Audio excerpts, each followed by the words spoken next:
السلام عليكم ورحمة الله وبركاته. اللهم صل وسلم وبارك عليك يا حبيبي يا رسول الله. معكم منى محمود من قناة كروشيه منى. ان شاء الله هشتغل معاكم النهاردة كم ده تطبقيه على البلوفر، على الفستان، على جاكيت، على اي حاجة انت عايزاها. طبعا انت بتشتغلي على المقاس اللي انت عايزاه سواء صغير او كبير، فبتشتغلي بنفس الطريقة. انا هشتغل معاكم بطريقة سهلة جدا جدا وبغرزة بسيطة خالص، غرزة العمود بلفة من الغرزة الخلفية، ومش هعمل تزايد خالص، يعني هطلع كل دور بدور، مش هعمل فيه تزايد. بعد كده هنقفله هنا من الجنب بتاعه لغايه ما يوصل للشكل ده زي ما انتم شايفين كده. شايفين الكم شكلها عامله ازاي؟ الكم شكله جميل ازاي؟ شايفين البليسيه بتاعه زي الاستيك المطاط، شبه التريكو بالظبط. يلا بينا نبدا ونقول بسم الله الرحمن الرحيم. هنشوف نشتغل مع بعض الكمام دي ازاي. طبعا قبل ما نبتدي اشتركوا في القناه وتفعلوا الجرس.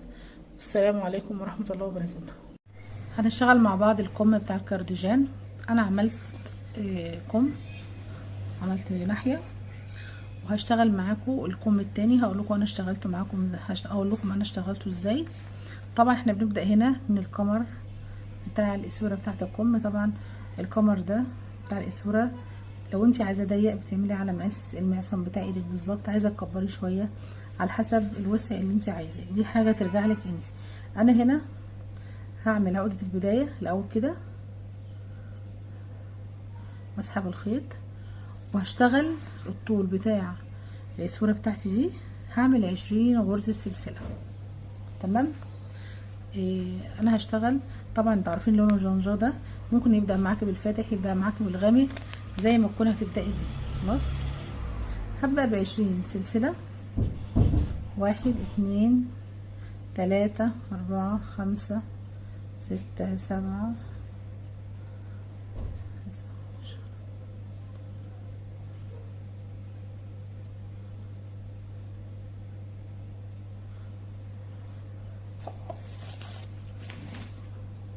كده 20 غرزة. تمام.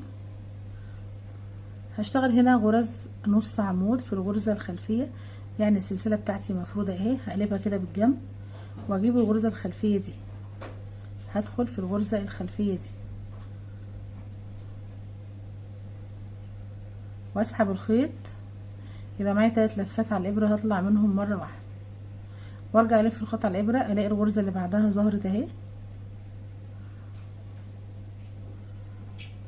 واخد الغرزة التانية. بعد كده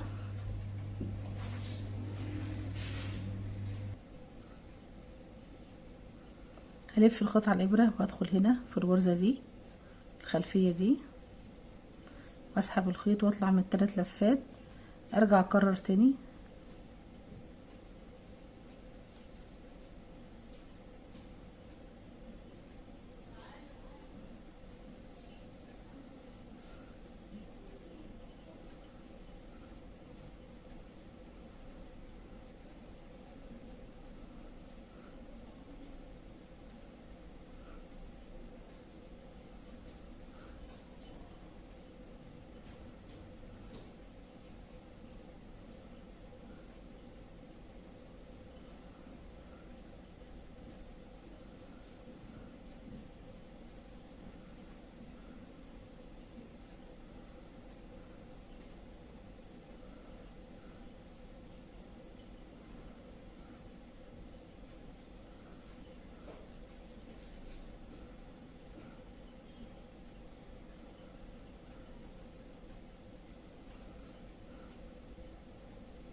كده خلاص دي اخر غرزة. يبقى ال20 سلسلة انا اشتغلتهم غرز نص عمود في الغرزة الخلفية، وارتفع ب1 2 سلسلة، تلفي القطعة كده وتدخلي هنا كده في اول غرزة دي الغرزة الخلفية، تدخلي تسحبي الخيط، يبقى معاكي 3 لفات تطلعي منهم مرة واحدة، وترجعي تكملي تاني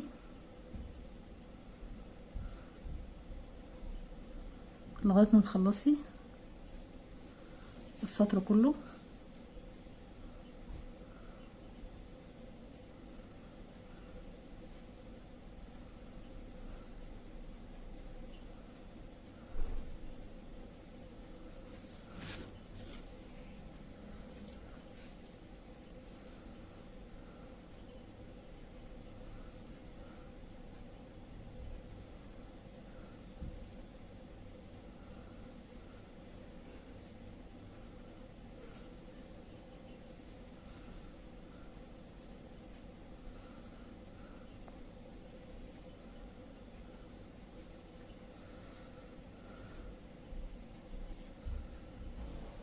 اهم حاجه وانت شغاله ما تنسيش الغرزه الاخيره اللي في السطر عشان السطر يطلع معاكي مظبوط.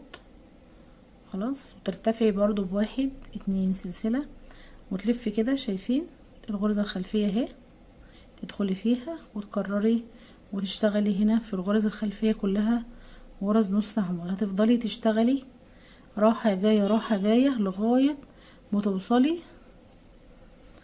توصلي شوفي انت، احنا بدأنا هنا مثلا كده، بدأنا من هنا وفضلت بقى راحة جاية راحة جاية كده لغاية ما توصلي بالوسع ده. شوفي انتي عايزة تعملي المقاس بتاع ايدك ازاي.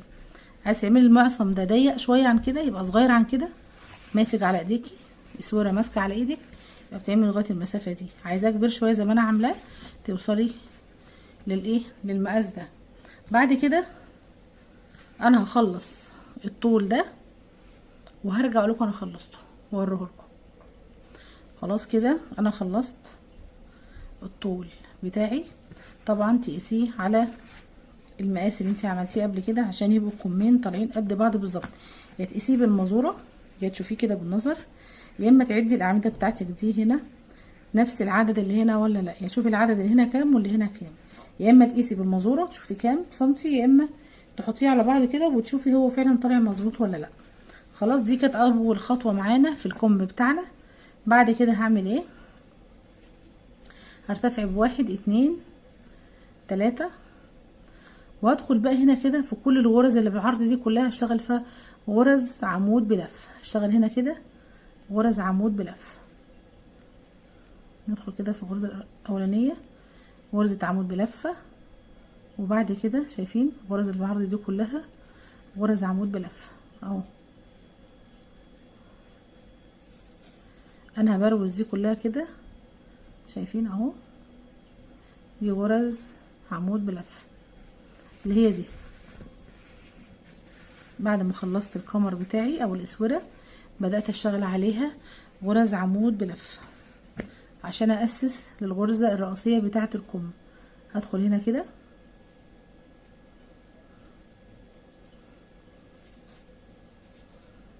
خلاص، هدخل هنا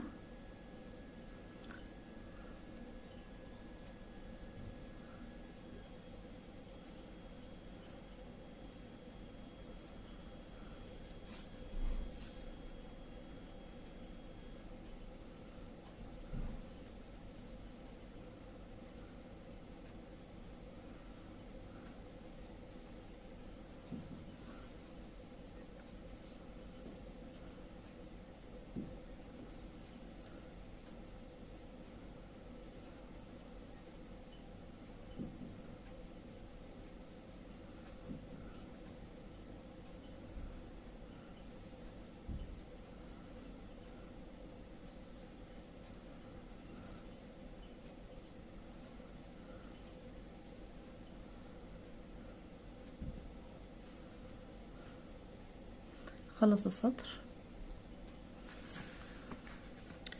كده. خلاص انا خلصت السطر التأسيس اللي هو غرزة عمود. قيسي كده الكمين على بعض وتشوفيهم، ده المقاس بتاعها اهو، مقاس مظبوط. خلاص هاجي هنا ارتفع بواحد اتنين تلاتة. خلاص هاجي هنا بقى اشتغل كل الغرز بتاعتي دي غرزة عمود بلفة في الغرزة الخلفية.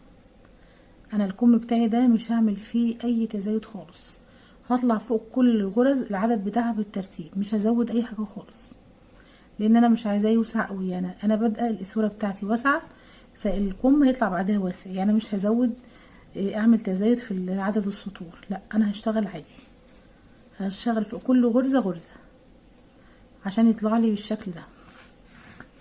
شايفين الوسع بتاعه والحردة بتاعته طالعه عامله ازاي؟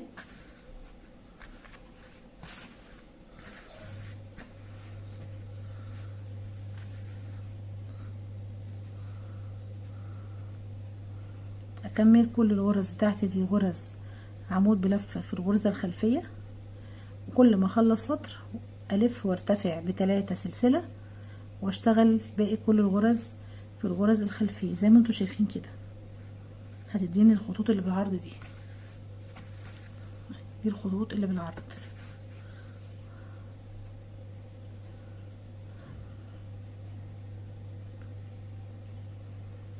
كلها غرز عمود بلفه عادي اهي.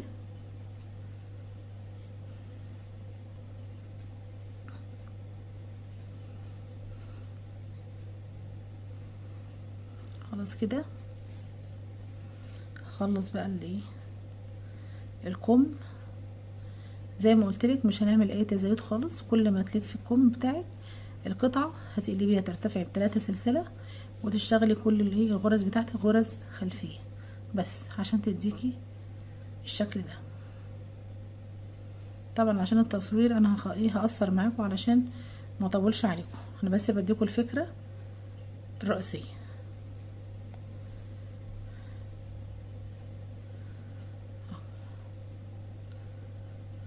خلاص هخلص كده الطول، هرتفع بالطول اللي هو زي ده كده، طول الكم اللي زي ده، ونشوف بقى هنخلص ونركبه في الابط بتاعه ازاي.